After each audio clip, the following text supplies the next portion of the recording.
El informe para segundo y definitivo debate del proyecto de ley de justicia laboral y reconocimiento del trabajo en el hogar recoge la esencia de la propuesta original del Ejecutivo, ratificando los puntos más polémicos relacionados con el aporte del Estado al IES para el financiamiento del pago de las pensiones jubilares, el techo a las utilidades y la eliminación del contrato a plazo fijo.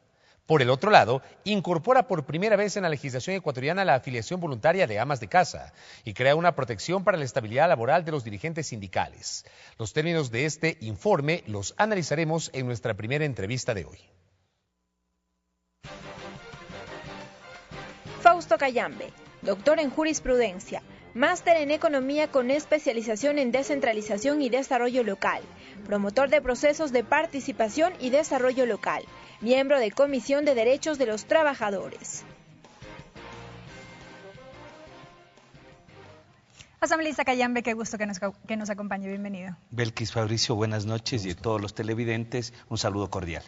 Asambleísta, en medio de voces y posiciones críticas y contrarias, finalmente la Comisión de los Derechos de los Trabajadores ya aprobó este informe para segundo y definitivo debate del proyecto de ley para la justicia laboral. Y menciono esto porque, al menos en los últimos días, los temas que centraron la atención fueron los relacionados con el aporte desde el Estado al IES para el pago de las pensiones jubilares, así como también la fijación del techo para las utilidades.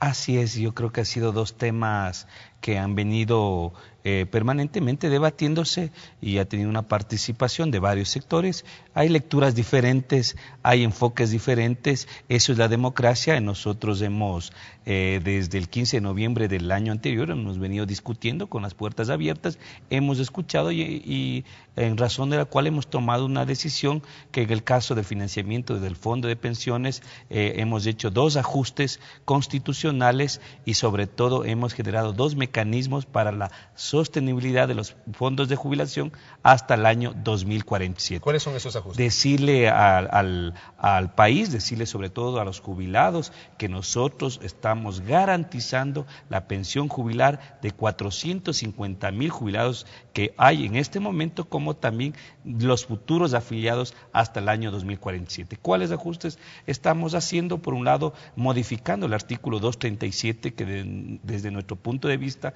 es un artículo inconstitucional, un artículo que no responde a la realidad. ¿Por qué es inconstitucional ese artículo, inconstitucional, doctor? Porque ¿qué establece ese artículo que aún está vigente? Porque todavía no, la ley no está inscrita en el registro oficial. ¿Qué establece este artículo? Que define el financiamiento para las pensiones jubilares. Creo que es importante señalar a la ciudadanía que el artículo 237 únicamente regula la forma como se financia las pensiones jubilares. Lo que dice el artículo es que el 60% es responsabilidad del IES, 40% del Estado ecuatoriano, punto y coma, pero en cualquier circunstancia el único responsable es el IES. ¿Qué es lo que establece la Constitución actual? Que el Estado ecuatoriano garantiza la seguridad social para todos los ecuatorianos y ecuatorianas y que es un deber prioritario. Eso establece la actual Constitución. Pero es que inconstitucional ese artículo hoy porque establece un porcentaje fijo y no establece la subsidiariedad del Estado. Lo que pasa, a ver, creo que es importante un antecedente que la ciudadanía tiene que recordar. En 1998 se aprueba la Constitución y esa Constitución... La de Sangolquí. La de Sangolquí, la del cuartel, una constitución privatizadora en el ámbito de la seguridad social, porque establece el artículo 58 de esa constitución de que no era responsabilidad exclusiva la seguridad social del Estado ecuatoriano, sino también podían participar el sector privado.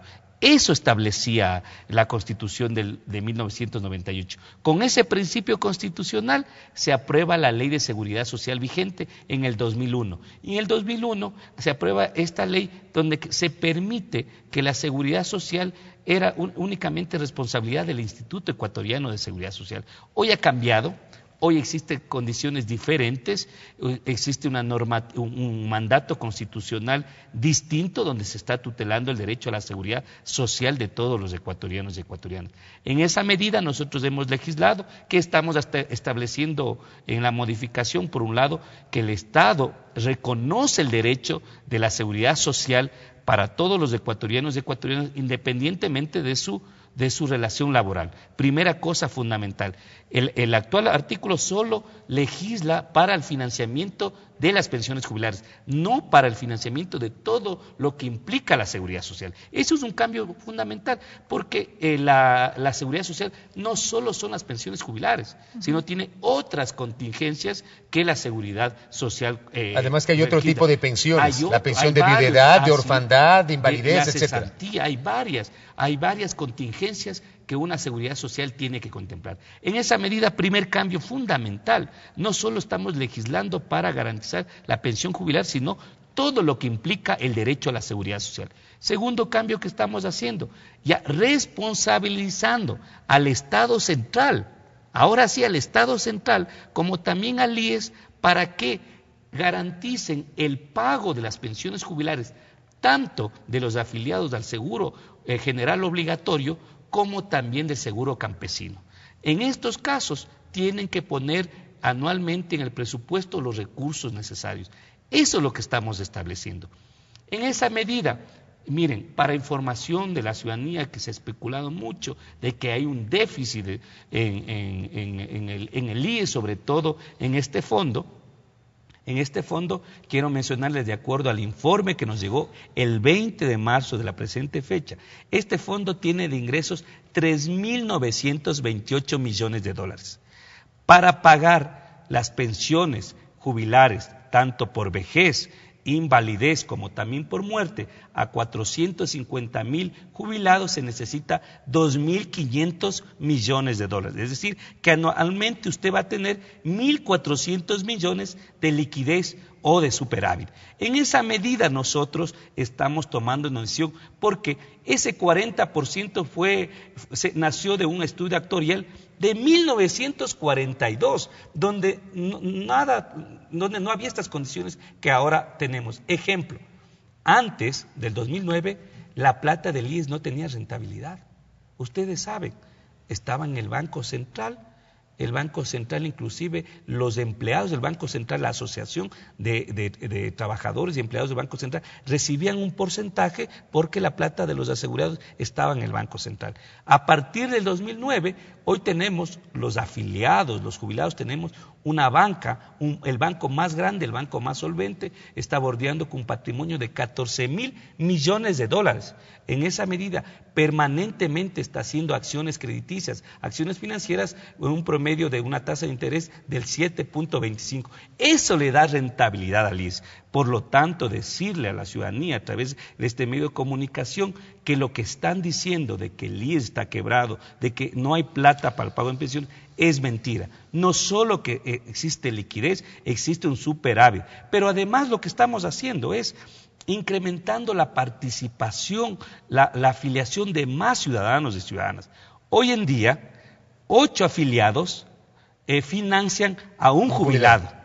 Hoy en día, antes de nuestro proceso revolucionario, antes apenas el 24% de los ecuatorianos de la población económicamente activa estaban afiliados. Hoy 3.100.000 ecuatorianos están afiliados. Por eso es este gran porcentaje que financian a los jubilados. Pero que también tomamos la decisión ayer, aprobando este informe que nos permite afiliar a 1.500.000 amas de casa. 1.500.000 amas de casa. ¿Qué significa? Ingresos por 6.000 millones de dólares a través de la afiliación de las amas de casa, que el estudio, que la validación actuarial financiera de este proyecto establece que si esos 6.000 millones de dólares que va a ingresar hasta el año 2033 lo ponemos en el BIES al 7% y las pensiones de las amas de casa le incrementamos anualmente sobre la base del índice de inflación, vamos a tener sustentabilidad hasta el 2053 y un superávit que llegaría hasta 3.000 millones de dólares.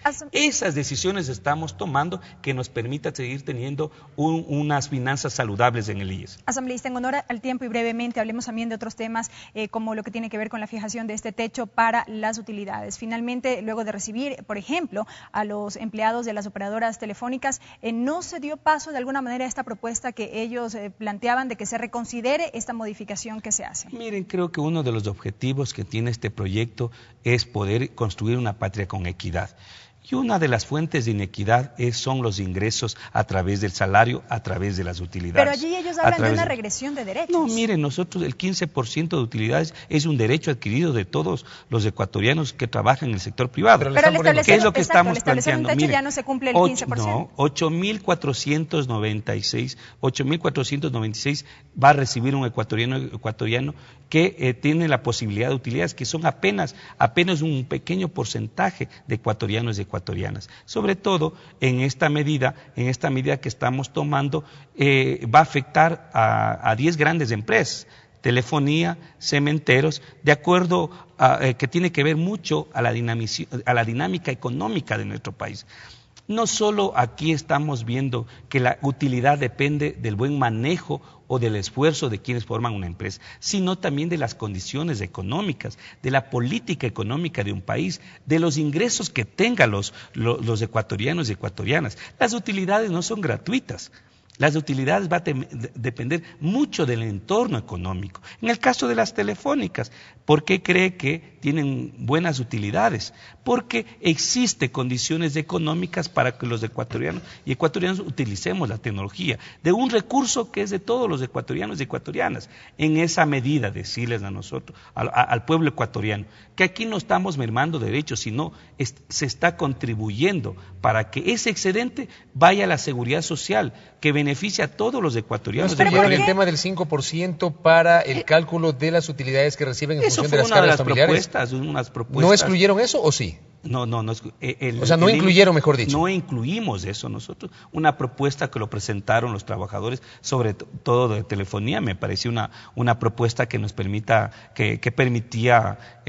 velar los derechos de los hijos, pero en esa medida, de acuerdo al análisis que hemos hecho con el Ejecutivo, como también la bancada, creíamos que era importante nosotros poner un techo a todos los trabajadores que nos permita realmente poder responder a ese gran objetivo de poder alcanzar la equidad de nuestro Ecuador. En esa medida, pero también estamos en el tema de utilidades haciendo dos cambios fundamentales. El otro cambio que estamos planteando es que los trabajadores de las empresas vinculadas con el giro de negocio antes no recibían utilidades. Hoy, a partir de que se apruebe esta ley, van a recibir utilidades también los trabajadores de las empresas vinculadas. Es decir, ejemplo, usted, una empresa que produce zapatos, las empresas que comercializaban no recibían las utilidades que ese zapato no recibían. Con esta decisión, con esta incorporación al Código de Trabajo, van a recibir también sus trabajadores de empresas vinculadas. El otro cambio también que estamos haciendo es, miren, todas las utilidades no pagadas, que después de un año, todo el procedimiento de comunicación, si no se cobra, ya no va a la cuenta del Estado ecuatoriano, sino va a las cuentas del IES, porque el objetivo es que todos los ecuatorianos y ecuatorianas tengamos seguridad social. Queda claro eso. Este tema lo vamos a seguir analizando la próxima semana, porque entendemos se va a incluir o se va a incorporar ya el segundo debate para los próximos días. Gracias por su presencia, asambleísta Cayambe. Muchas gracias a ustedes. Fausto Cayambe, quien es integrante de la Comisión de Derechos de los Trabajadores. Una pausa.